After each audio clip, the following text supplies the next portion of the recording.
2,700km를 이동하면서 풍경은 물론이고 셀피 영상까지 모두 스마트폰 후면 카메라로만 촬영했습니다. 셀피 영상 촬영 시 미러 케이스에 비친 모습을 통해서 화면을 보지 않고 찍는 감을 잡았습니다. 오디오는 DJI 마이크 미니를 S26에 직접 연결해서 사용했습니다. 꿀전지 PD의 스마트폰 들고 세계 속으로 갤럭시 S26를 들고 실크로드 탐방을 왔습니다. 탐방의 시작은 실크로드의 거점 도시 란저우에서 시작했습니다. 사람이 많은 곳에서는 인물 동영상을 이용해서 촬영을 합니다. 황하제일교를 건너가 보겠습니다. 한 100여 년 전? 조금 그거보다 더 오래전에 중국 사람들이 만든 다리는 아니고 그 당시에는 기술이 없어서 독일인의 기술을 빌려서 꽤나 오래전에 만든 철교입니다.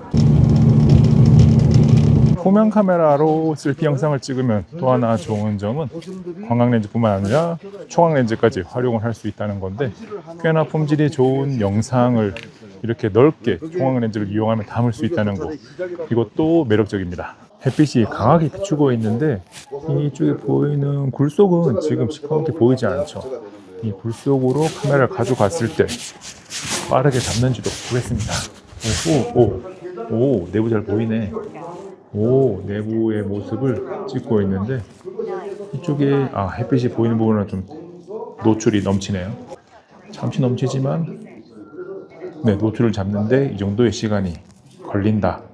이번 고글은 내부가 넓지는 않은데 한 번에 내부의 모습을 좀 다 담기 위해서 초광각으로 전환을 하고 쭉 한번 들어가 볼게요. 자, 이렇게 해서 하면 역시 초광각의 장점이 또 이런 거죠. 이렇게 공간이 약간 360도로 타보면 좋은 공간을 찍기 좋습니다. 이 다리에 있는 사람과 옆에 불상의 크기를 비교해보면 어마어마하게 큰 불상이 있다는 걸 알 수 있습니다. 조금 더 많은 화각을 담을 수 있는 초광각 렌즈를 많이 사용하고 있고요. 제가 어떻게 나오는지 정확하게 볼 수 없기 때문에 조금 적응이 안 됐는데 촬영을 하고 확인을 하고 또 촬영을 하고 확인을 하면서 이 정도로 내가 들고 있으면 한 이 정도 나오겠구나 라는 게 감이 오더라고요. 란저우에서 장애로 가는 고속철도를 타고 이동하고 있는데 해발 고도가 무려 3,400m를 넘어서 계속 올라가고 있습니다.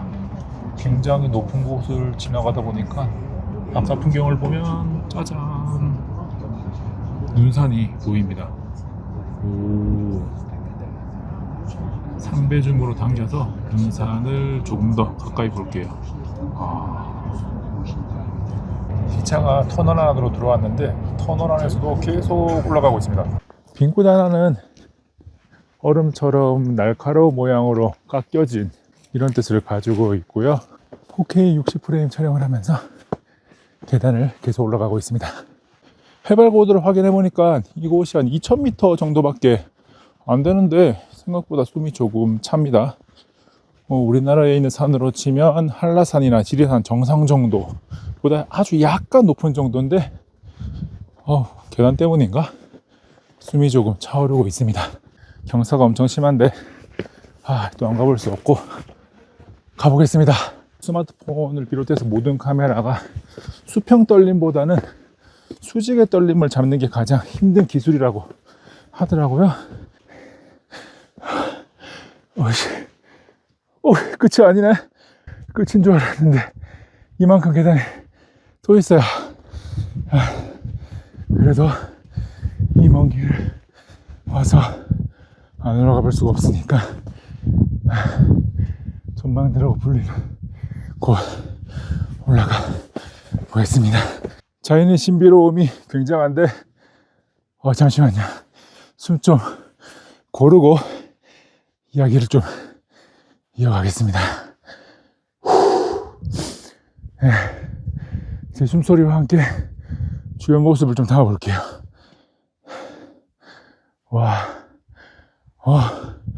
화면을 안 보고 찍는다는 게 뭔가 약간 어색하고 어떻게 나오는지 모르니까 불안한 느낌도 약간 있었는데 이게 2번, 3번 촬영을 하다 보니까 감이 조금 오더라고요. 이 정도로 들고 이 정도로 찍으면 화면의 가운데 나오는구나. 4K 60프레임으로 촬영을 하면 4K 30프레임 대비 좋은 점 중에 하나가 무빙을 할 때 조금 더 부드럽게 영상이 찍히고, 꼭 무빙이 아니고 그냥 걸어만 가더라도 움직이는 모습을 부드럽게 촬영을 할 수가 있습니다. 빈곤하나 지역의 길을 걸으면서 주변의 지형들을 계속 보고 있는데, 아무리 봐도 제 눈이 이상한지 몰라도 얼음을 깎은 듯한 그런 좀 날카로운 모습이 있긴 있어요. 그런데 이게 빙구라 이름 붙일 만한 얼음을 깎은 모습인지는 잘 모르겠습니다. 그냥 쭉 보시면 그냥 버섯이 쭉 뻗어 있는 그런 모양인 것 같기도 하고요. 아마도 이제 경험 속에 자리 잡고 있는 어떤 그런 기억에 따라서 느낌이 다르지 않을까 생각이 듭니다. 수평 잠금을 활성화하고 전화기를 마구 흔들면서 앞으로 걸으면서 촬영을 하고 있습니다. 빠밤. 억지스럽지 않은 실사용 환경이 빠르게 달리는 보트 안에서 수평 잠금으로 영상을 찍었을 때 어느 정도로 촬영이 되는지 결과물을 보고 있습니다. 이쪽 빈곤 하나의 특징을 가장 확실하게 알 수 있는 스톤월이 지금 영상에 나오고 있고요. 이쪽에 보시면 계단이 끝인 줄 알았는데 계단이 또 있네. 지금 심각하게 고민 중입니다. 이 계단을 올라서 저기 보이는 전망대에 갈 것인가. 근데 계단도 계단인데 계단 뒤로 펼쳐진 이 풍경, 신비로운 풍경이 펼쳐지고 있습니다. 빙고다나의 또 다른 전망대에 올라왔습니다. 전망대를 만들어 놓은 곳은 다 이유가 있어요. 해외로 나오는 이유는 국내에서 볼 수 없는 이런 모습을 우리가 구경하기 위함인데, 여러분은 지금 꿀단지 PD의 스마트폰 들고 세계 속으로 갤럭시 S26 편 실크로드 탐방을 보고 있습니다. 칠제산입니다. 7가지 빛깔을 가졌다고 해서 칠제산이라 불리는데, 색깔이 정말 이게 영상에 지금 제가 눈으로 보고 있는 이 엄청난 빛깔이 담길지 모르겠는데 열심히 찍어 보겠습니다. 실크로드 탐방 중에 볼거리가 여러 가지 많이 있지만, 이 칠제산이야말로 이 실크로드 탐방의 백미가 아닌가라는 생각이 듭니다. 자연이 만들어낸 빛깔은 정말 아름답습니다. 이게 인위적으로 만들어낸 색깔과는 차원이 달라요. 삼패준 망원 로고 촬영 후 기본 제공하는 럿을 적용해서 실제 눈에 보이는 색감에 거의 근접하게 구현을 했습니다. 자, 좀 더 색깔을 보겠습니다. 저 멀리 보면 여기가 진짜죠. 색깔이 여기를 보니까 거의 칠제산이란 말이 맞는 것 같아요. 칠제산. 오, 버스 지나간다.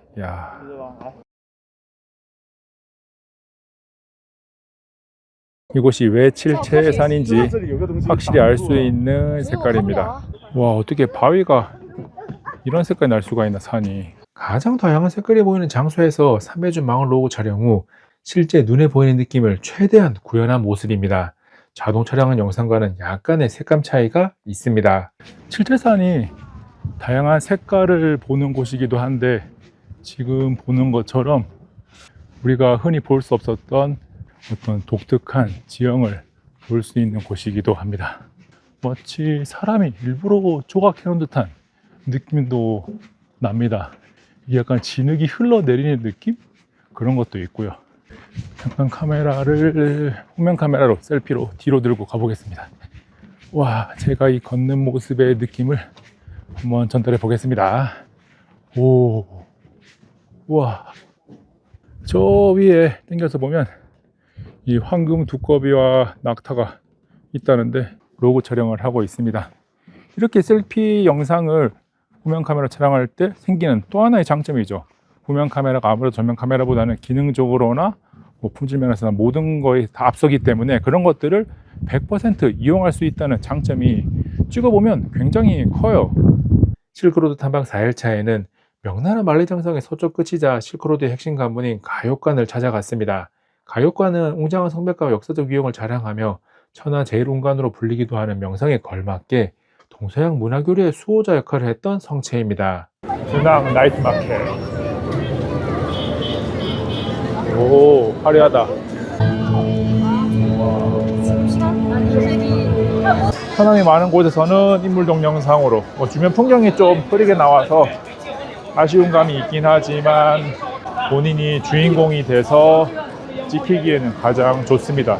근데 인물 동영상이 그냥 영상을 찍는 것보다는 화질이 약간 떨어지기 때문에 그런 아쉬움은 있어요. 지금처럼 약간 밤에 조명이 어두울 때는 조금 더 떨어지는 경향도 있기 때문에 아쉬울 수 있습니다. 실크로드 탐방의 핵심이라고 할 수 있는 도낭 막고글에 도착을 했습니다.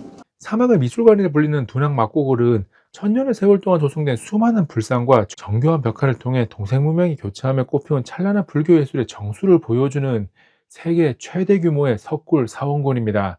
여기는 17호굴 있는 곳의 입구인데 인기가 많은 장소입니다. 많은 사람들이 사진을 찍고 있고요. 우리나라와 관련된 곳이기도 한데 해초 스님의 왕호 선주국전이 발견된 17호굴입니다.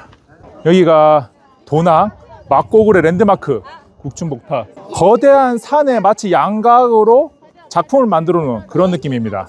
수백 개의 도낭 막고글 중 일부만 일반에 공개 중인데 내부 촬영이 불가하여 석굴 내 불상과 벽화는 영상에 담지 못했습니다. 대신 막고글 바로 옆에 있는 박물관에 주요 석굴의 내부 모습을 그대로 재현한 모습을 영상에 담아서 어떤 느낌인지 조금이라도 전해드립니다. 지금 제 뒤에 보이는 산은 모래로 이루어진 명사산입니다. 고비 사막의 일부분인데 보통 모래가 있으면 그냥 모래 언덕이라고 하지 산이라고 하진 않거든요. 근데 명사산은 특이하게 아무리 바람이 불더라도 이 모래로 이루어진 형태가 그대로 유지된다고 하더라고요. 그래서 모래 언덕이 아니라 산이라고 부릅니다. 사막 한가운데 있는 오아시스를 책이나 영상에서는 많이 봤지만 직접 보는 건 처음인데 신비롭네요. 바로 옆에 붙어가지고 달 모양이 조금 덜 보이는데 조금 있다가 저 반대편에 높은 공간이 있거든요. 반대편에 언덕 같은 공간이 저기 올라가면 이 월화천이라고 이름 붙여진 달 모양이 잘 보인다고 하더라고요. 저도 저기 올라가서 한번 보겠습니다. 생각보다 물이 더 많습니다. 고운 모래가 위에 있고 그 아래 물이 있다는 게 참 신비롭죠. 월화천을 위에서 내려다보면서 해가 지는 모습을 보기 위해서 사막을 오르기 위해서 왔는데 생각보다 굉장히 가파르고 거리가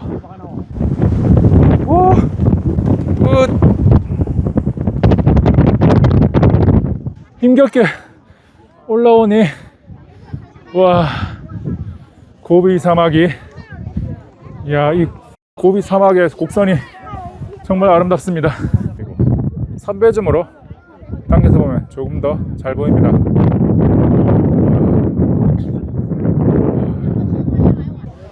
월화천이 내려다 보이고 저 멀리 지금 해가 지고 있습니다. 주변을 둘러보고 내려가 보겠습니다. 경사가 엄청나게 심한데 모래에 한 발 한 발 발을 파묻으면서 내려가고 있습니다. 카메라를 쭉 들어서 보면 경사가 굉장히 심해요.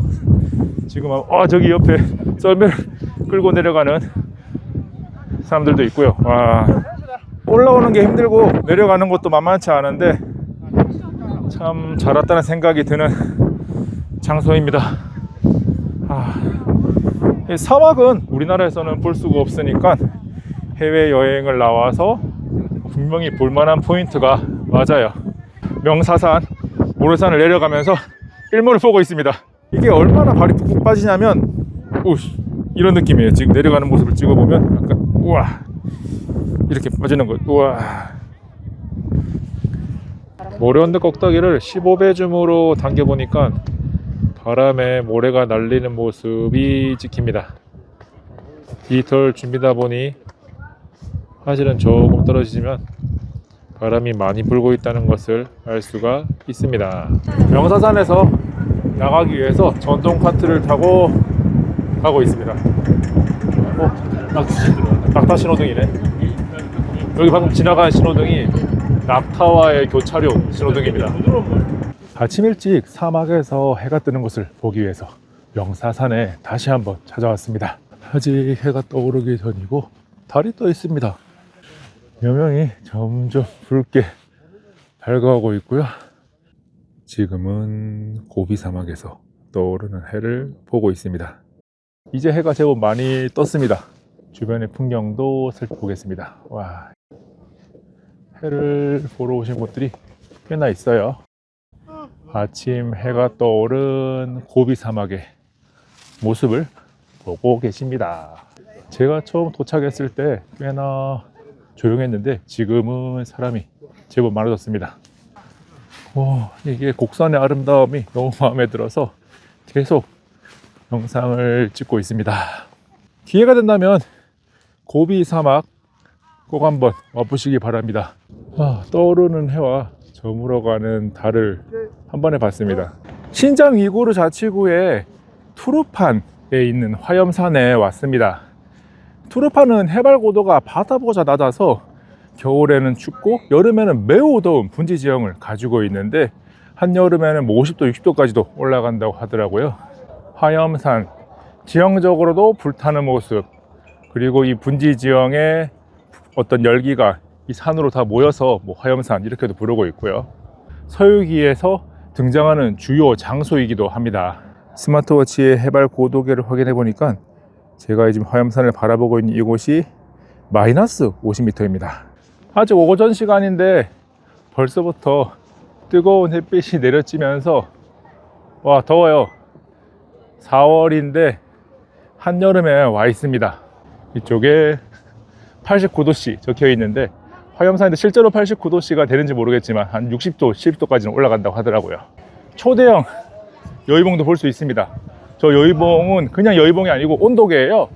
여의봉 온도계를 확인할 수 있습니다. 정신없이 많은 사람들이 여의봉 앞에서 사진을 찍고 있어요. 콘텐츠 PD의 스마트폰 들고 세계 속으로는 가끔씩 뒤로도 걸어갑니다. 베제크리크 천불동의 모습을 온전히 담아 보겠습니다. 제가 이쪽을 구경하고 있으니까 음악을 연주하고 계시는 할아버지도 계시고요. 자연스럽게 배경음악을 깔아주고 계시네요. 베제크리크 천불동에는 다양한 벽화 그리고 불상들이 과거에는 많이 있었는데 한 1910년에서 한 15년 사이에 대부분 외국의 흔히 말하는 탐험대 또는 약탈자들에 의해서 다 파헤쳐 가가지고 지금 이제 그냥 굴은 남아 있는데 내부에 들어가면 없어요. 그리고 내부는 촬영이 안 되기 때문에 지금 외부 천불동의 모습을 영상에 담고 있습니다. 베제크리크 천불동은 우리 국립중앙박물관과도 관련이 있는데 이곳에서 나온 벽화가 국립중앙박물관에 있습니다. 여기 보이는 15호굴 안에서 우리 국립중앙박물관에 있는 서원도가 일제 침략기 시대에 조선총독부로 넘어왔던 그 벽화 하나가 전쟁이 끝나고 독립 이후에 그대로 우리나라에 남게 되면서 지금 국립중앙박물관에 위치하게 되었습니다.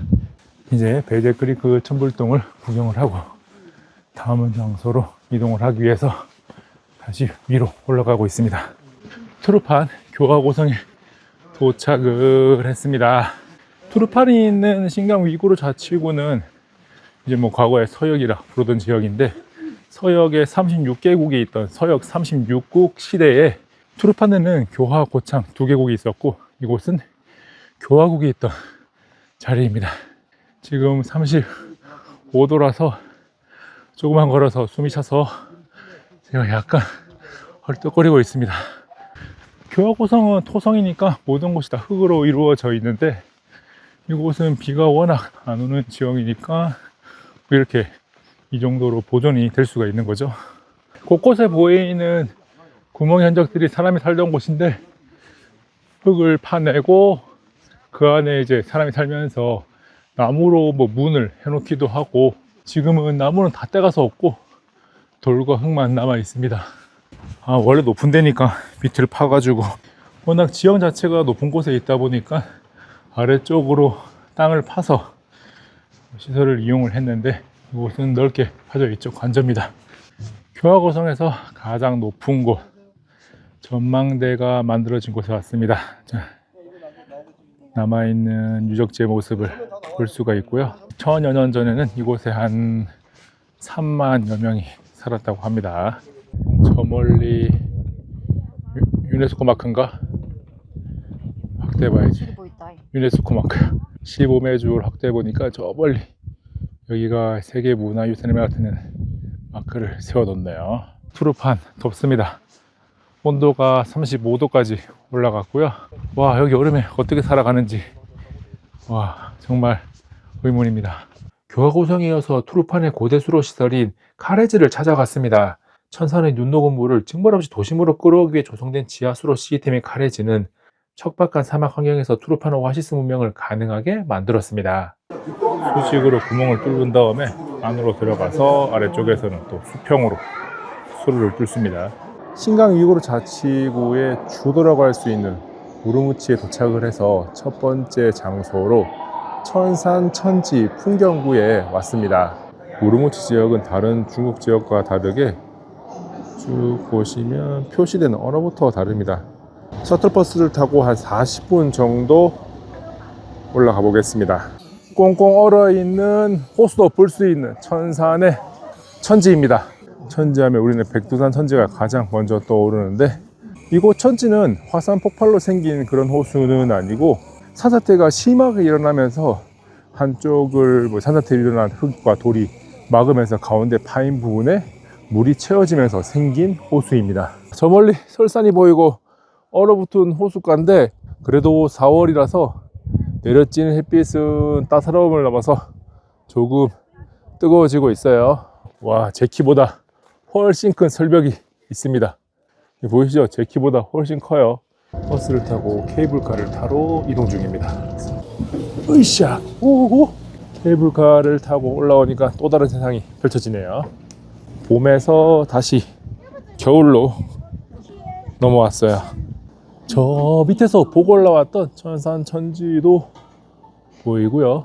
다음에 눈 덮인 산들도 조금 더 가까이서 볼 수 있습니다. 조금 더 높은 곳으로 올라가 보겠습니다. 나무 데크가 잘 돼 있어서 걷기는 꽤나 괜찮습니다. 와, 여기는 그냥 카메라를 켜서 사진을 찍거나 영상을 찍으면 누구나 아주 멋진 결과물이 나오는 그런 장소입니다.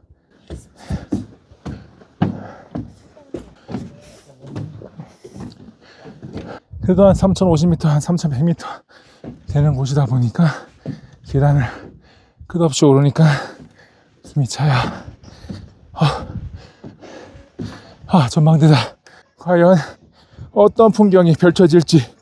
올라와서 보니까 여긴 힘들어도 올라와야 하는 곳이 많네요.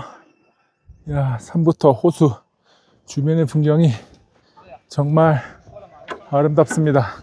경사가 꽤나 가파르죠. 이 쭉 이어진 태극길 올라왔는데 힘은 드네요. 근데 올라와서 이 풍경을 보고 있으니 좋습니다. 광각에 다 안 당겨지는 느낌이 있으니까 초한강으로 담아봅니다. 지금 땀이 비오도 쏟아지고 있는데 경치는 너무 아름다워서 그냥 기분이 좋습니다. 제가 어딘가로 올라가는 것을 썩 좋아하는 편은 아닌데, 이곳은 정말 아무리 힘이 들어도 무조건 와야 하는 장소가 아닌가라는 생각이 듭니다. 제가 예전 아이폰을 들고 몽룡설산을 올라서 보여드린 적이 있는데, 높이는 이곳이 낮지만 풍경은 여기가 더 예쁘지 않나 라는 생각이 듭니다. 이 풍경은 올라올 때는 느끼지 못했던 아름다움이 있습니다. 와, 이렇게 내려다 보니까 흥겨운 분위기에 우르무치 국제 바자르를 떠나고 있습니다. 우르무치 국제 바자르를 끝으로 2700km를 이동하면서 갤럭시 S26로 촬영한 실크로드 탐방을 마무리했습니다. 여행의 내용보다는 갤럭시 S26로 영상을 찍었을 때 어느 정도 품질이 나오는지를 보여드리기 위한 꿀단지 PD의 노력을 120% 담았습니다. S26 울트라가 아닌 기본 모델의 영상 촬영 성능이 궁금했던 분들에게 조금이나마 도움이 되는 영상이었기를 바랍니다. 갤럭시 S26 영상 촬영에 대한 질문은 물론이고, 혹시나 실크로드 여행에 대한 것까지 궁금증은 고정 댓글에 댓글로 문의를 남겨주시기 바랍니다. 최대한 답변을 드리겠습니다.